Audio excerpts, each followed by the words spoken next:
بسم اللہ الرحمن الرحیم۔ سچ بتا، تیرے پیٹ میں کس کا گناہ پل رہا ہے؟ بھائی نے بال پکڑتے کہا۔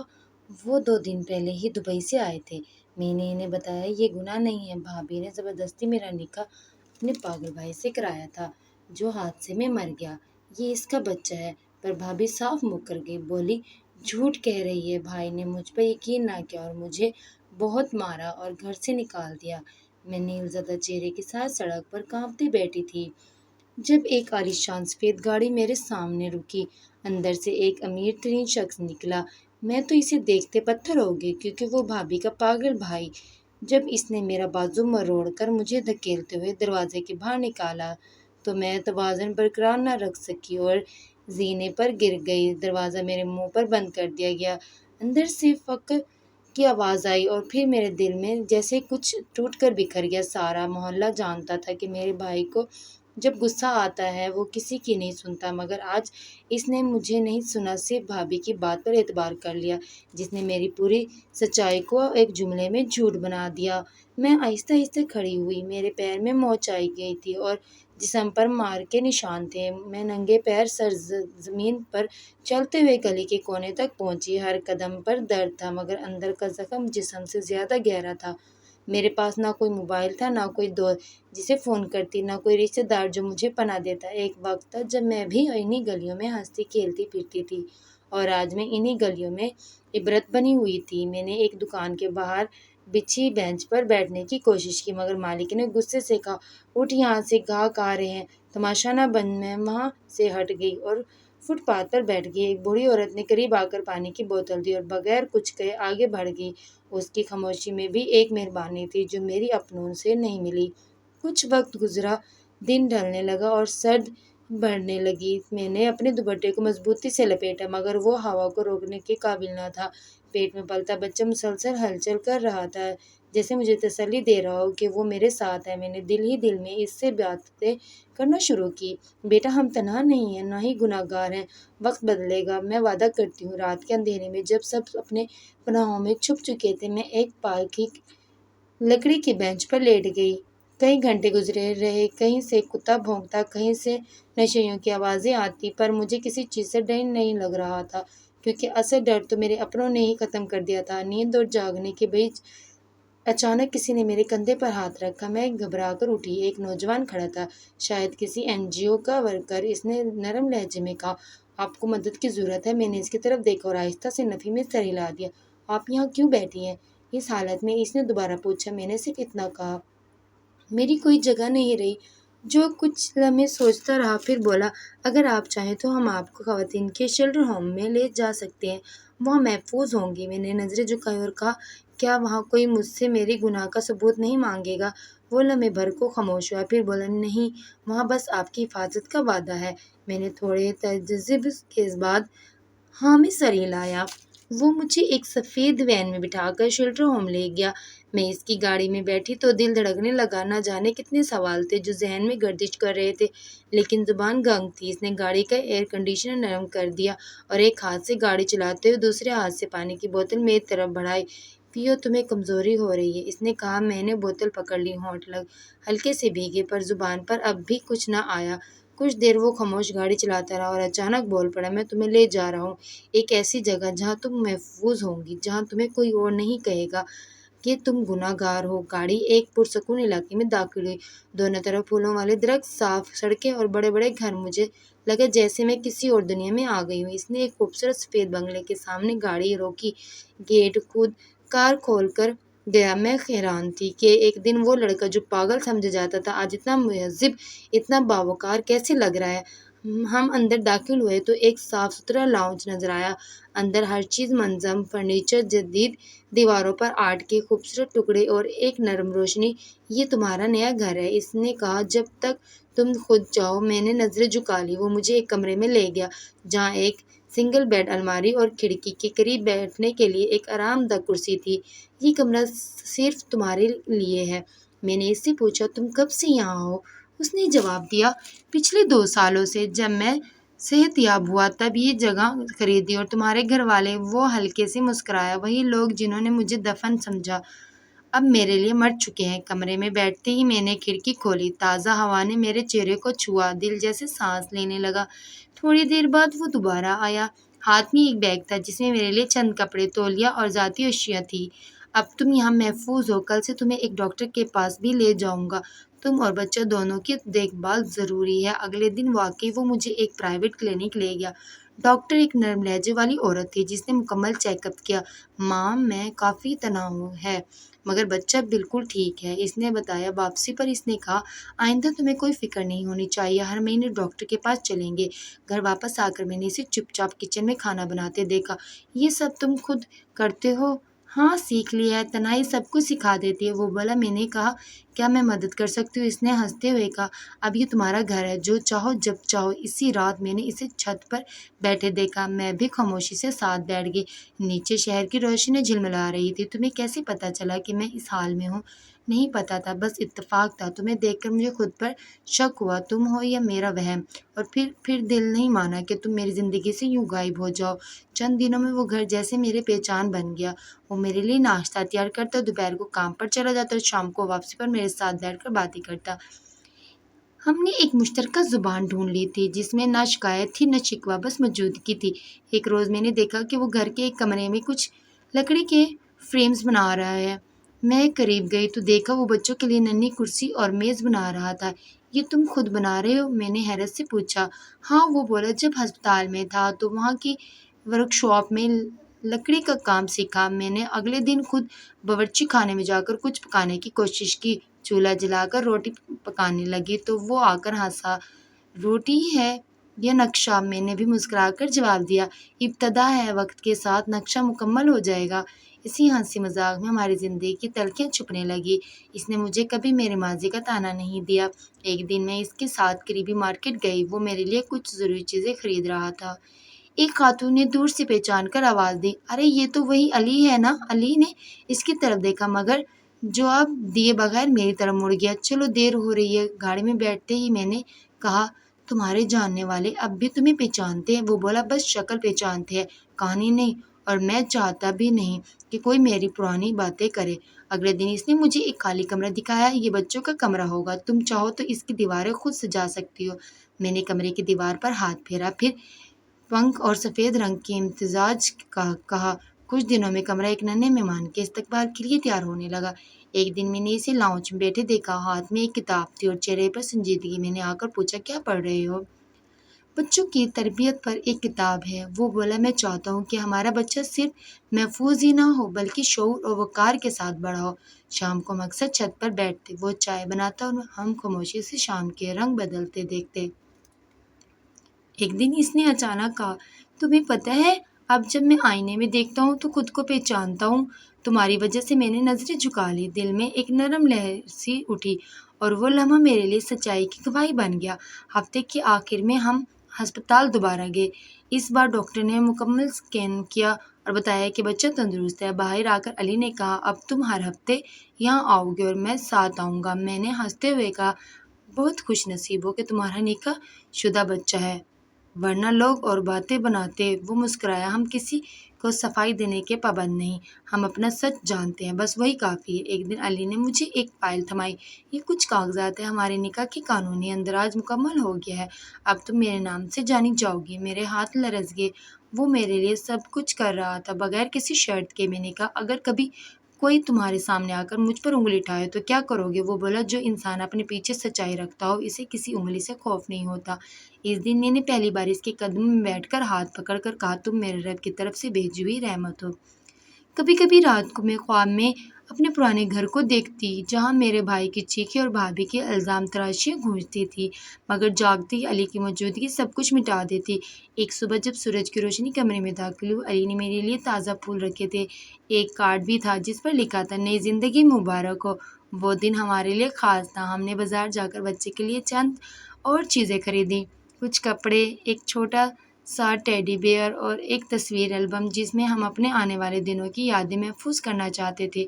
علی نے پہلی تصویر میرے لیے کھینچی جس میں میں ایک ہلکی سی مسکراہٹ کے ساتھ کھڑی کے پاس کھڑی تھی۔ شام کو جب میں نے کھانا بنایا تو علی نے کہا یہی ذائقہ تو مجھے زندہ رکھے ہوئے ہے۔ میں نے مسکرا کر کہا پھر تو تمہیں ہر دن جینا ہوگا کیونکہ اب میں روز کھانا بناؤں گی۔ کمرے میں رات کو بیٹھے ہم نے آنے والے دنوں کی باتیں کی، بچوں کے ناموں پر مذاق کیا اور اپنے خوابوں کے رنگ ترتیب دیے۔ علی نے کہا میں چاہتا ہوں کہ بچہ جب بڑا ہو تو کہے میرے ماں باپ نے مجھے عزت، محبت اور وقار دیا۔ میں نے دل سے دعا کی آمین۔ ہم دونوں چھت پر بیٹھے تھے، چائے کی بھاپ فضا میں گھل رہی تھی اور شام کا آسمان نارنجی ہو چکا تھا۔ اس نے جیسے ہی اپنی سچائی بیان کی میں حیرت میں گم ہو گئی۔ میں اس وقت کو سوچنے لگی جب مجھے لگا تھا کہ وہ مر چکا ہے اور آج وہ میرے سامنے بیٹھا اپنے جینے کی کہانی سنا رہا تھا۔ میں نے کہا تم نے نئی زندگی شروع کی پر میں نے تو وہیں کی وہیں رہ گئی، بس ایک بوجھ کے ساتھ۔ اس نے میرا ہاتھ تھاما، اب تم اکیلی نہیں ہو، جو وقت گزر گیا وہ گیا، مگر اب جو آنے والا ہے وہ ہمارا ہے۔ ہم نیچے آئے اور میں نے کہا مجھے تمہاری کہانی سننی ہے پوری، بغیر کسی کمی کے۔ وہ مجھے لاؤنج میں لے آیا، کتابوں کے بیچ ایک پرانا ڈائری نما رجسٹر نکلا اور بولا یہ میرا سچ ہے جو میں نے ہسپتال سے نکلنے کے بعد لکھنا شروع کیا تھا۔ میں نے صفحات پلٹنا شروع کیے، وہاں تاریخ وار وہ دن لکھے گئے تھے جب وہ ہوش میں آیا، جب اس نے نرس کو پہچانا، جب پہلی بار اس نے دوبارہ اپنے پاؤں پر چلنے کی کوشش کی۔ ایک صفحے پر لکھا تھا آج میں نے پہلی بار آئینے میں خود کو دیکھا، بہت کچھ بدل گیا ہے مگر میری آنکھوں میں وہی سوال ہے کیا وہ میں زندہ ہوگی؟ میں نے کہا تم نے مجھے ڈھونڈا کیسے؟ وہ بولا شروع میں یادداشت نہیں تھی لیکن جب ہوش آیا تو تمہارا چہرہ ایک خواب کی طرح بار بار آتا رہا۔ میں نے اخبار، ریکارڈر، سوشل میڈیا ہر چیز چھانی مگر تمہارا نام جیسے مٹا دیا گیا تھا۔ اور پھر میں نے خود کو مضبوط کیا، کام شروع کیا، شناخت بدلی اور قسمت نے مجھے تمہارے سامنے لا کھڑا کیا۔ ایک دن وہ مجھے شہر کے ایک پرانے حصے میں لے گیا جہاں وہ نرس رہتی تھی جس نے اسے بچایا تھا۔ وہ اب ریٹائر ہو چکی تھی مگر اس کا چہرہ اب بھی مہربان تھا۔ یہ ہے نائلہ، میری سب کچھ۔ علی نے نرس کو تعارف کروایا۔ نرس نے میرے سر پر ہاتھ رکھا۔ بیٹا علی نے صرف جسمانی نہیں روحانی طور پر بھی دوبارہ جنم لیا ہے، تم اس کا حصہ ہو اور یہ میرے لیے خوشی کی بات ہے۔ نرس کے گھر کے باہر ایک چھوٹا سا باغ تھا جہاں پھول کھلے تھے۔ ہم کچھ دیر وہاں بیٹھے، اس نے اپنی زندگی کچھ مزید باتیں بتائی، کیسے علی کو بچانے کے لیے وہ اکثر اپنی تنخواہ کا کچھ حصہ دوا پہ خرچ کرتی رہی۔ تم خوش قسمت ہو کہ تمہیں علی جیسا شخص ملا اور علی خوش قسمت ہے کہ تم نے اس پر اعتبار کیا۔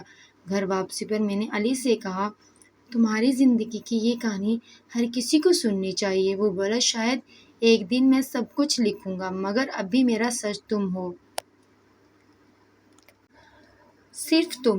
کچھ دن بعد میں نے فیصلہ کیا کہ ماضی کے ہر کونے کو دیکھنا ہے تاکہ دل مکمل صاف ہو سکے۔ میں نے کہا مجھے اس گھر جانا ہے جہاں سے میں نکالی گئی تھی۔ بس ایک بار خاموشی سے علی نے تھوڑا چونکا، پھر بولا ٹھیک ہے مگر میں تمہارے ساتھ چلوں گا، دروازے پہ کھڑا رہوں گا، اگر تمہیں ایک پل کو بھی غیر محفوظ محسوس ہو تو فوراً واپس لوٹیں گے۔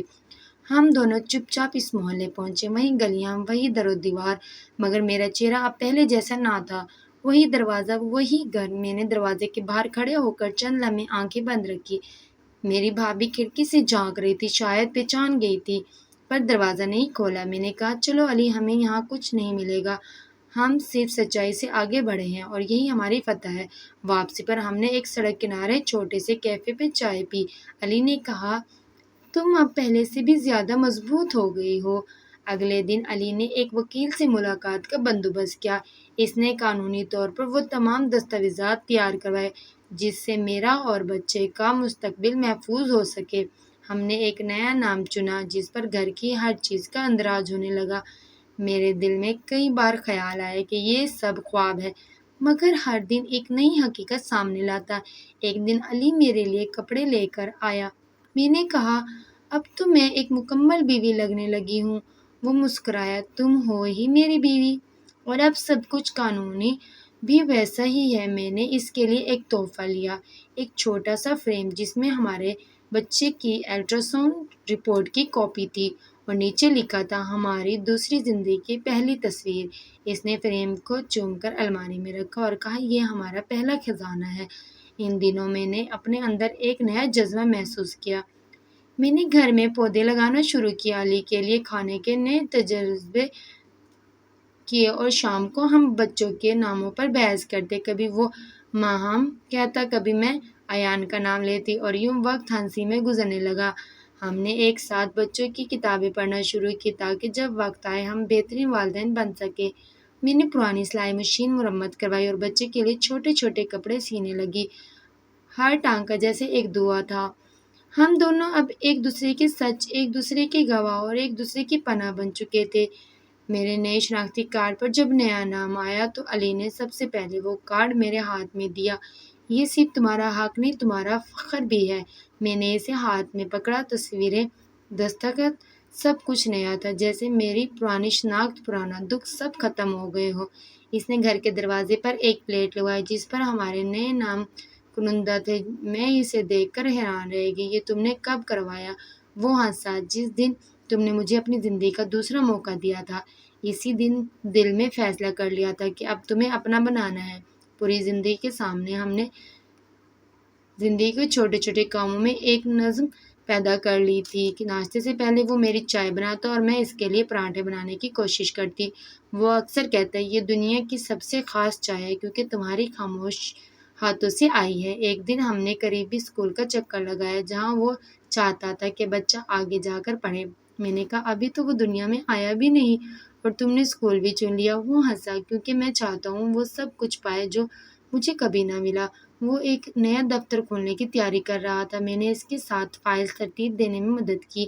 ہم نے ایک چھوٹا سا ہوم آفس بنایا جہاں میں بھی بیٹھ کر اس کے ساتھ کام میں شریک ہو جاتی۔ ایک دن میں نے کہا، کیا تم چاہتے ہو کہ میں بھی کچھ سیکھوں؟ وہ بولا، نہ صرف سیکھو بلکہ سکھاؤ بھی۔ تم میں بے پناہ ہنر ہے، صرف اعتماد کی کمی تھی۔ میں نے قریبی خواتین کی ایک ہنر سیکھنے والی مرکز میں داخلہ لیا، سلائی کڑھائی اور بنیادی کمپیوٹر سیکھنے لگی۔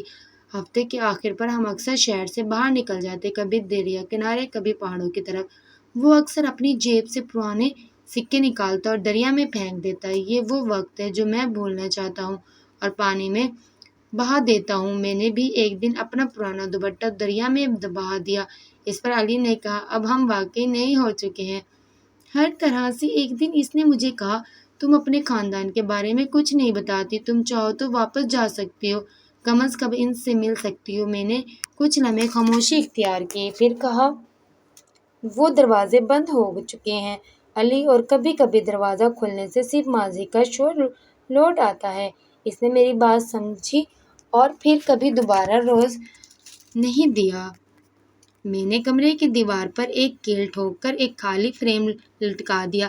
علی نے پوچھا، یہ خالی کیوں ہے؟ میں نے جواب دیا، یہ ہمارے بچے کی پہلی تصویر کے لیے ہے جو جب دنیا میں آئے گا تو یہاں سجے گی۔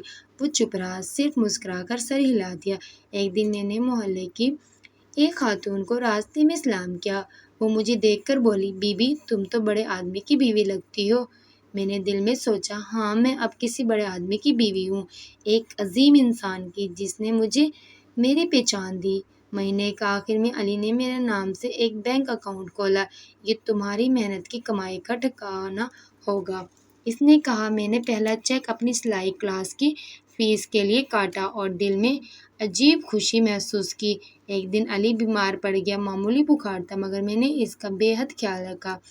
میں نے گرم پانی، دوا اور اسے آرام کی مکمل سہولت دی۔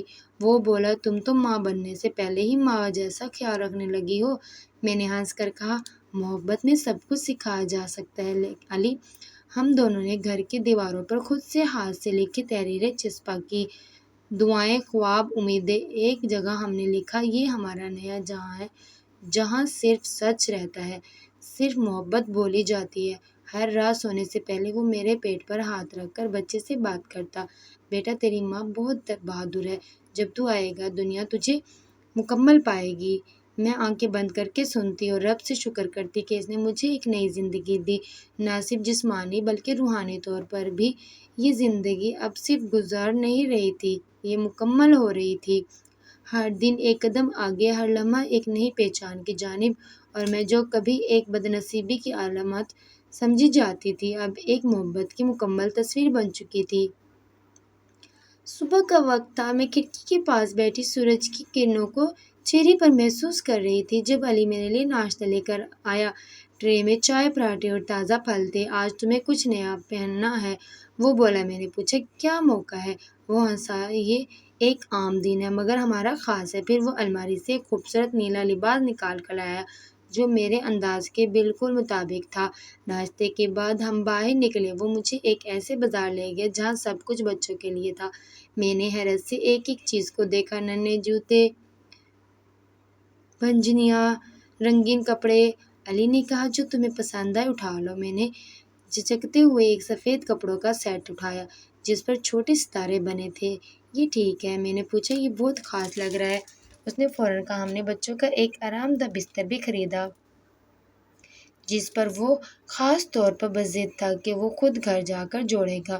شام تک ہم تھک گئے لیکن دل میں ایک عجیب سی تازگی تھی۔ واپسی پر اس نے آئس کریم خریدی اور پارک کے کنارے ہم نے ساتھ بیٹھ کر کھائی۔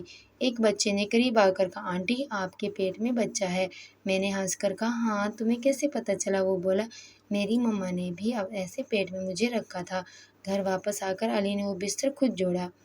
میں اسے دیکھتی رہی، اس کے ماتھے پہ پسینہ، ہاتھوں میں لکڑی کے پرزے اور چہرے پر سنجیدگی۔ جب بستر مکمل ہو گیا اس نے کہا اب یہ ہمارا پہلا تحفہ ہے اپنے بچے کے لیے۔ میں نے ایک شیشے کے جار میں وہ سب کھلونے رکھے جو ہم خرید کر لائے تھے، ہر کھلونا جیسے ہماری نئی سفر کی علامت تھا۔ 2 دن بعد علی نے کہا میں نے تمہارے لیے ایک مختصر فوٹو سیشن کا بندوبست کیا ہے۔ تمہاری یادیں صرف دل میں نہیں تصویروں میں بھی ہونی چاہیے۔ میں نے تھوڑا جھجکتے ہوئے پوچھا کس کے لیے؟ ہمارے لیے اور اس بچے کے لیے جو ایک دن اس تصویروں کو دیکھ کر کہے گا میری ماں کتنی خوبصورت تھی۔ وہ بولا۔ فوٹوگرافر گھر آیا، میں نے نیلے لباس کے ساتھ ہلکی جویلری پہنی اور علی نے میری تصویریں کھینچی، کبھی کھڑکی کے پاس، کبھی نرسری کے ساتھ، کبھی کتابیں پڑھتے ہوئے۔ اس نے کہا یہ تصویریں صرف ایک ماں کی نہیں، ایک مکمل عورت کی ہے جس نے خود کو بنایا ہے۔ اسی ہفتے میں نے علی کے ساتھ مل کر نرسری کو مزید سجایا۔ ہم نے دیواروں پر اسٹیکرز لگائے، کھڑکیوں پر رنگین پردے ڈالے اور ایک ساؤنڈ مشین بھی لی جو بچے کو سونے میں مدد دے سکے۔ علی نے نرسری کے دروازے پر ایک تختی لگائی، محفوظ گھونسلہ۔ میں نے اب سلائی کا کام شروع کر دیا تھا۔ میں نے بچے کے لیے اپنے ہاتھ سے پہلا کمبل سیا۔ جب میں نے علی کو دکھایا تو اس نے کہا یہ دنیا کا سب سے نرم کمبل ہوگا کیونکہ اسے تمہارے ہاتھوں نے سیا ہے۔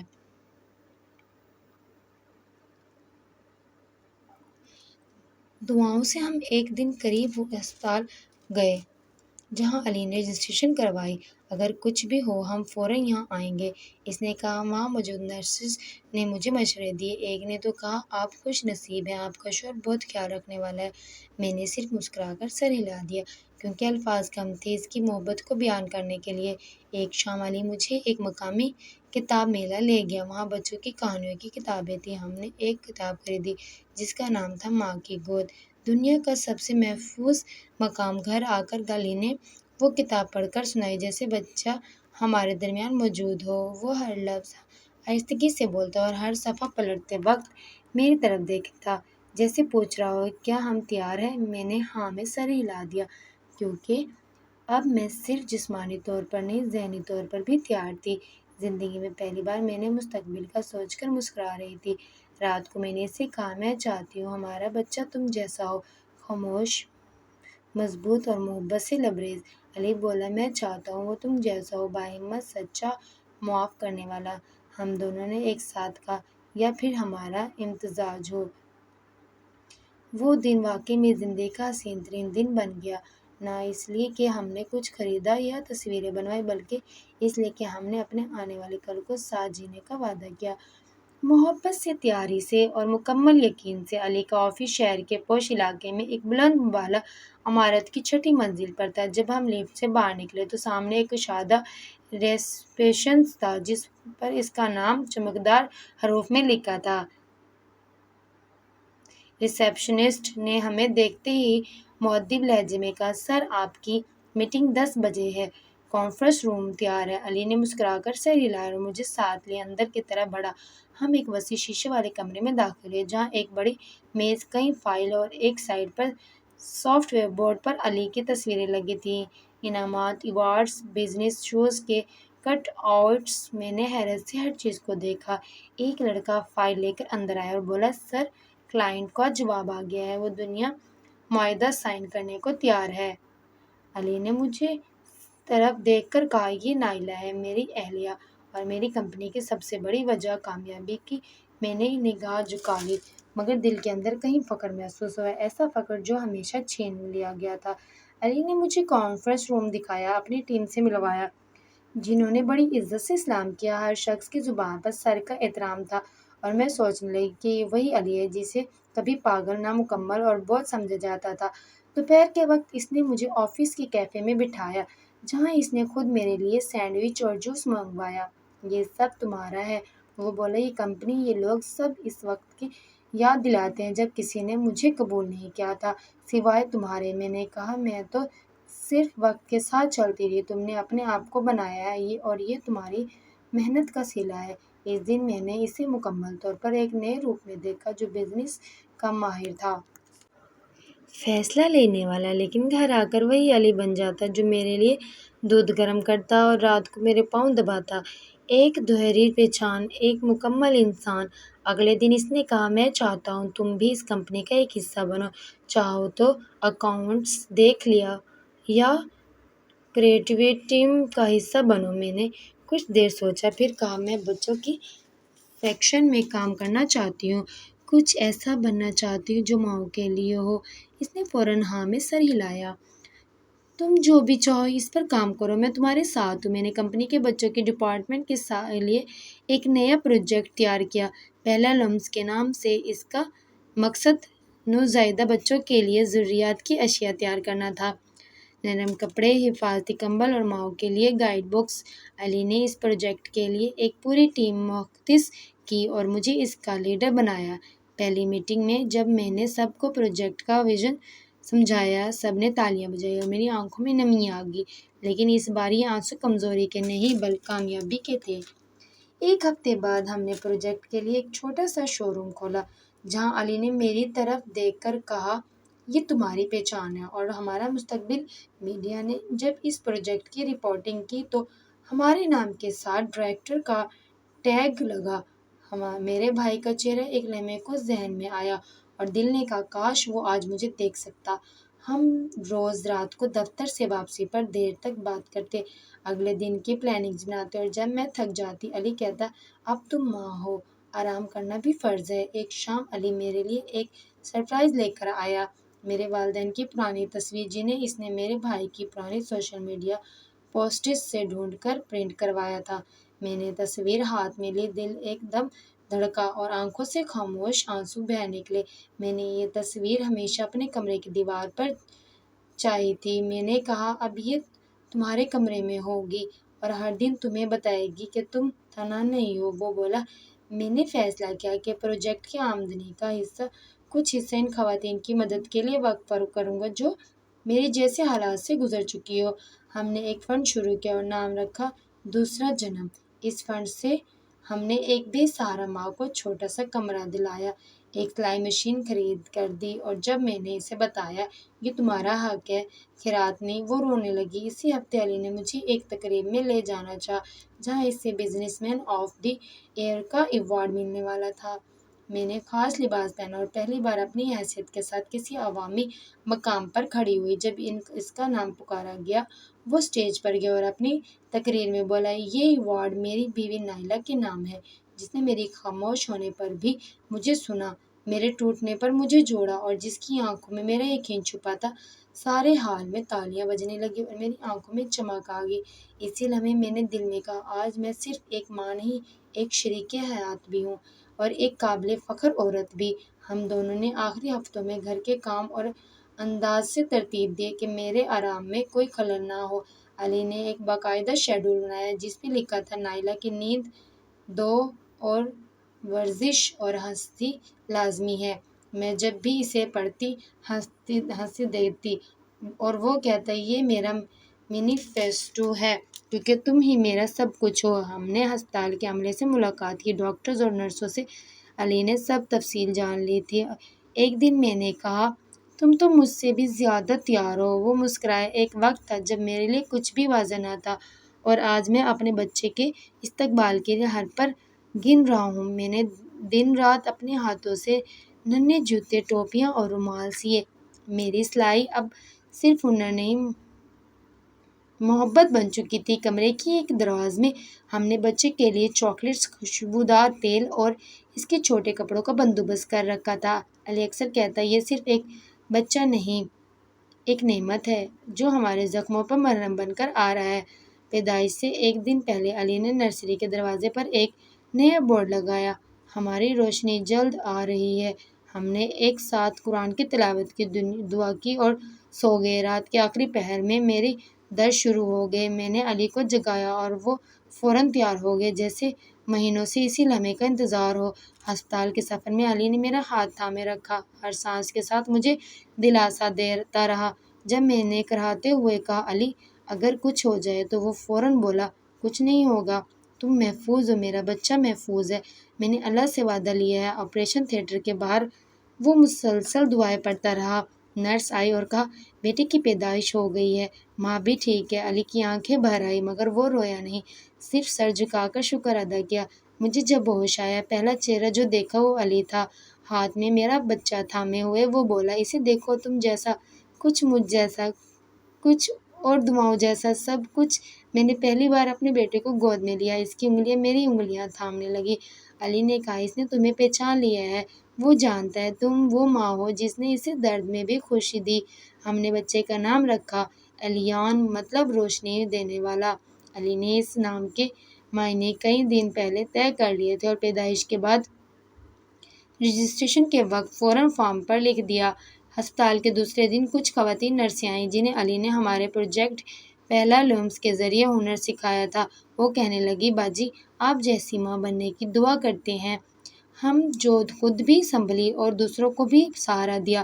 گھر واپسی کے دن علی نے نرسری کو مزید سجایا تھا، ہر دیوار پر خوبصورت فریم، ایک جھولا اور ایک سفید پردہ جس پر ہمارے نام کندہ تھے۔ جب میں اندر گئی تو بچے کے لیے پہلا گانا چل رہا تھا جو علی نے خود ریکارڈ کروایا تھا۔ اگلے چند دنوں میں مہمان آتے رہے اور سب حیران ہوتے کہ یہ وہی علی ہے جو کبھی ہسپتالوں میں وقت گزارتا تھا، اب ایک باوقار شوہر، مہربان باپ اور میرے لیے ایک مکمل ہمسفر بن چکا تھا۔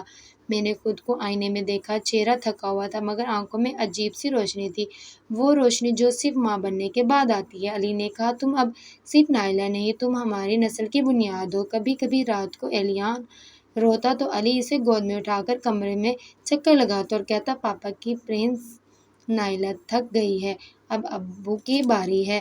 میں دور سے دیکھتی اور شکر ادا کرتی کہ زندگی نے مجھ پر مہربانی کی ہے۔ چند ہفتے بعد ہم بچے کو لے کر پارک گئے۔ علی نے اپنے کندھے پر ایلیان کو بٹھایا اور میں نے ان دونوں کی تصویر لی۔ اس تصویر میں نے بعد میں لکھا، میری ماضی کا انجام، میرے حال کی جیت اور میرے مستقبل کی مسکراہٹ۔ علی نے بچے کے لیے چھوٹے چھوٹے پرفیومز اور تیل بنوائے اور کہا، ہم سب کو خوشبو پسند ہے تو ہمارا بیٹا کیوں پیچھے رہے۔ اس نے ایلیان کے لیے بچوں کی پہلی کہانی بھی لکھی جس کا نام تھا ماں کی ہتھیلی پر لکھا خواب۔ ہم نے ہر لمحے کو محفوظ کرنا شروع کیا، ہر پہلی مسکراہٹ، ہر پہلی آواز، ہر نئی حرکت۔ میں نے اپنی ڈائری میں سب کچھ لکھا کیونکہ میں چاہتی تھی کہ ایلیان ایک دن جب یہ سب پڑھے تو جانے کہ اس کی ماں اور باپ نے اسے کتنا چاہا تھا۔ ایک دن علی نے کہا، ایلیان کو تمہاری کہانی سناؤں گا کہ کیسے تم نے اندھیرے سے روشنی کا سفر طے کیا۔ میں نے جواب دیا، تب وہ سیکھے گا کہ صرف خون کا رشتہ اہم نہیں ہوتا بلکہ ساتھ جینے والا ہی اصل رشتہ ہوتا ہے۔ ہم تینوں اب ایک مکمل کہانی تھے اور یہ کہانی محبت، سچ اور استقامت کی وہ مثال بن چکی تھی جو شاید کبھی لکھی ہی نہیں گئی تھی۔ علی نے صبح ناشتے کے بعد مجھ سے پوچھا، کیا تم واقعی تیار ہو؟ تم جانتی ہو یہ ملاقات صرف رسمی نہیں ہوگی۔ میں نے جواب دیا، تیار تو کبھی نہ تھی مگر اگر آج خاموش توڑ دی جائے تو شاید میرے اندر کی بے وزنی ختم ہو جائے۔ اسی دن علی نے پرانے رابطہ سے بھائی اور بھابھی کی موجود رہائش معلوم کی، وہ اب شہر کے دوسرے کنارے ایک اپارٹمنٹ میں رہتے تھے۔ میں نے کہا، اگر وہ نہ آئیں تو کوئی گلہ نہیں، لیکن اگر آ جائیں تو ایک دروازہ بند ہونے سے پہلے انہیں میری زندگی کا مکمل چہرہ دیکھنا دینا چاہتی ہوں۔ کئی دنوں بعد علی نے مجھے بتایا، میں نے انہیں دعوت دی ہے، بس یہ نہیں بتایا کہ میں کون ہوں۔ میں نے اس بات میں سر ہلا دیا، دل میں ایک عجیب بے چینی تھی، جیسے ماضی کی کوئی درار دوبارہ کھلنے والی ہو۔ جس دن وہ آئے گھر میں خاموشی چھائی ہوئی تھی۔ میں نے ایلیان کو تیار کیا، سفید لباس میں لپیٹا ہوا، ننھے ہاتھ میرے دوپٹے سے کھیل رہے تھے۔ دروازے پر بیل بجی، علی نے خود دروازہ کھولا۔ بھائی اور بھابھی اندر داخل ہوئے۔ بھابھی کا چہرہ سخت اور بھائی کی آنکھوں میں الجھن تھی۔ جیسے ہی انہوں نے علی کو دیکھا چند لمحے ساکت کھڑے رہے۔ یہ تو بھابھی کے لب کانپنے لگے۔ تم تو، علی نے نرمی سے کہا، میں زندہ ہوں اور سلامت۔ تم لوگوں نے میرے بارے میں جو مانا وہ جھوٹ تھا۔ بھائی نے نظریں چرا لی۔ میں کمرے کے اندر سے نکلی، الیان کو گود میں لیے۔ یہ میرا بیٹا ہے، میں نے آہستہ سے کہا، اور یہ وہی سچ ہے جسے تم دونوں نے جھٹلایا تھا۔ کمرے میں جیسے ایک بھاری خاموشی چھا گئی۔ بھابھی کی رنگت اڑ چکی تھی۔ ہم نے جو کہا اس کی معافی نہیں، مگر بھائی کی آواز رکی۔ میں نے کہا، بھائی کی معافی کی ضرورت نہیں، بس چاہتی ہوں تم دونوں حقیقت اپنی آنکھوں سے دیکھ لو۔ علی نے انہیں بیٹھنے کو کہا، لیکن وہ دونوں کچھ دیر کھڑے ہی رہے، پھر آہستہ آہستہ صوفے پہ بیٹھ گئے۔ یہ جگہ خوبصورت ہے، بھائی نے بے ربط گفتگو شروع کی۔ علی نے نرمی سے کہا، یہ گھر صرف دیواروں سے نہیں بنا، یہ ہر دن کی سچائی سے جڑا ہے۔ بھابھی نے پہلی بار میری طرف دیکھا اور بولی، میں نے سوچا نہیں تھا کہ تم ہمیں یوں دیکھو گی، جیتے ہوئے، عزت کے ساتھ۔ میں نے کہا، میں نے بھی کبھی نہیں سوچا تھا کہ ایک دن تم دونوں میری آنکھوں میں دیکھ کر خاموش رہو گے۔ علی نے چائے منگوائی۔ جب چائے آئی تو ہم چاروں بیٹھے، لیکن الفاظ کم اور نظر زیادہ بول رہی تھی۔ بھائی نے الیان کی طرف دیکھا، یہ تو بالکل جی اپنے باپ جیسا ہے، علی نے خود کہا۔ بھائی کی نظریں جھک گئیں۔ کیا تم لوگوں نے میری والدہ کو کبھی بتایا تھا کہ میں زندہ ہوں؟ علی نے سیدھا سوال کیا۔ بھابھی نے نظریں چرائیں۔ نہیں، ہم نے سب کو وہی بتایا جو آسان تھا، میں نے دھیمے لہجے میں کہا۔ آسانی کے لیے سچ قربان کر دیا جاتا ہے، لیکن ایک نہ ایک دن وہ واپس آتا ہے اور آنکھوں میں جھانک کر سوال کرتا ہے۔ بھائی نے کہا، ہم یہاں تمہارے لیے کچھ کہنے نہیں آئے تھے، ہمیں نہیں معلوم تھا تم ہمیں یوں بلاؤ گے۔ علی نے جواب دیا، نہ تمہیں بلوایا نہ سزا دی، صرف یہ دکھایا کہ جنہیں تم نے مٹا دیا وہ دوبارہ جنم لے چکے ہیں۔ میں نے الیان کو بھائی کے قریب کیا۔ وہ ہچکچایا، پھر ہاتھ بڑھایا، مگر الیان نے منہ دوسری طرف کر لیا۔ میں نے کہا، شاید خون کا رشتہ ہو، مگر اعتبار دوبارہ جیتنا پڑتا ہے۔ کچھ دیر بعد وہ دونوں اٹھنے لگے۔ علی نے کہا، ہم نے تمہیں کبھی الزام نہیں دیا، کیونکہ ہمارے پاس زندگی کا قیمتی تحفہ ہے اور وہ تمہاری جھوٹی دنیا سے بڑھ کر تھا۔ بھابھی نے جاتے ہوئے دروازے پر رک کر کہا، تم دونوں خوش ہو اور یہی تمہاری سب سے بڑی جیت ہے۔ دروازہ بند ہوا، کمرے میں خاموشی چھا گئی۔ میں نے علی کی طرف دیکھا، یہ اب مکمل بند باب ہے۔ اس نے کہا، یہ باب بند نہیں ہوا، مکمل ہو گیا ہے، کیونکہ ہم نے اسے اپنی سچائی سے بند کیا ہے، نہ کہ ان کے جھوٹ سے۔ ہم نے اس دن کے بعد اپنے ماضی کو دوبارہ کبھی زیر بحث نہیں لائے۔ میں نے علی کے کہنے پر الیان کے لیے ایک فوٹو البم بنایا، جس میں ہم نے پہلے دن سے آج تک کی ہار یاد رکھی۔ اس کے آخر میں نے ایک صفحہ لکھا، یہ وہ دن تھا جب ہم نے سچ کو دکھایا اور جھوٹ کو جانے دیا۔ ایک ہفتہ بعد علی نے مجھے کہا، ہماری زندگیوں میں جب پرانے لوگ آتے ہیں وہ امتحان ہوتے ہیں، لیکن اگر ہم نرمی سے، وقار سے ان کا سامنا کریں تو یہ ہماری اصل فتح ہوتی ہے۔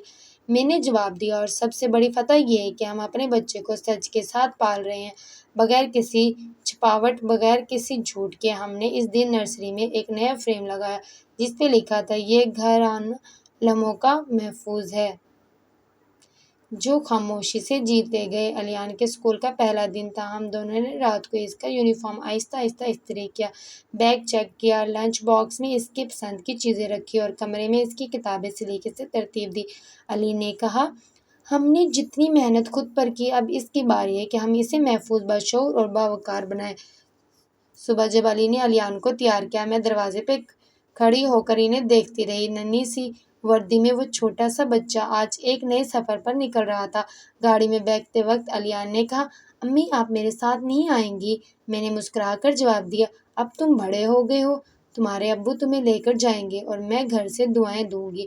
علی نے مجھے ایک تصویر بھیجی جس میں الیان اسکول کے دروازے پہ کھڑا تھا، چھوٹا سا بینچ جیسے لیکن آنکھوں میں اعتماد چمکتا تھا۔ میں نے وہ تصویر فریم کر کے نرسری کے کمرے میں لگا دی۔ ہم نے زندگی کو ایک ترتیب دی تھی۔ علی اب آدھا دن آفس اور آدھا وقت ہمارے چھوٹے پروجیکٹس پر دیتا تھا۔ میں نے خواتین کے لیے گھریلو ہنر کی کلاسز شروع کی۔ ہم دونوں نے اپنی کہانی کو ایک نئے روپ میں دوسروں کے سامنے رکھنا شروع کیا۔ ایک مقامی اخبار نے میرے پروجیکٹ پر فیچرز چھپا۔ عنوان تھا، وہ جو اندھیرے میں تھی آج دوسروں کے لیے چراغ بنی ہے۔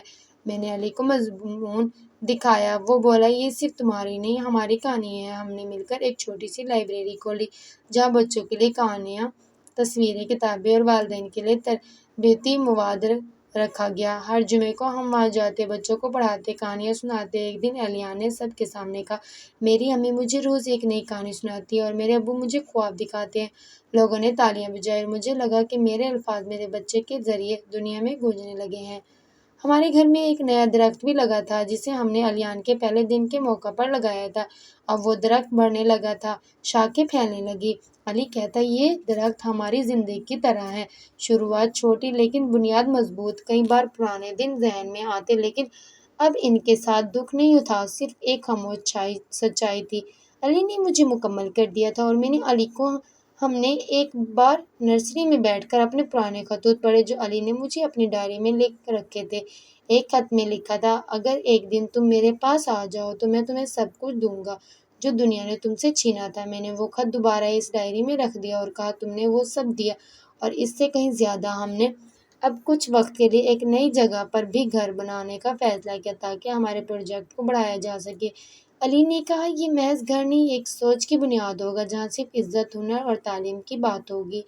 ہم نے اپنے چھوٹے سفر کے لیے ایک بس خریدی جسے ہم محبت کا قافلہ کہتے تھے۔ اس میں ہم گاؤں، چھوٹے شہروں اور پسماندہ علاقوں میں جاتے، ماؤں کو تربیت دیتے، بچوں کو پڑھاتے۔ ایک دن ایک بوڑھی عورت نے میرے ہاتھ پکڑ کر کہا، بیٹی تم نے تو مردوں کو بھی سکھا دیا کہ عورت کی عزت کیا ہوتی ہے۔ علی نے کہا، میں نے تم سے صرف محبت نہیں کی، میں نے تم سے جینا سیکھا۔ میں نے جواب دیا، اور میں نے تم سے ہارنے کے بعد جیتنے کا ہنر سیکھا۔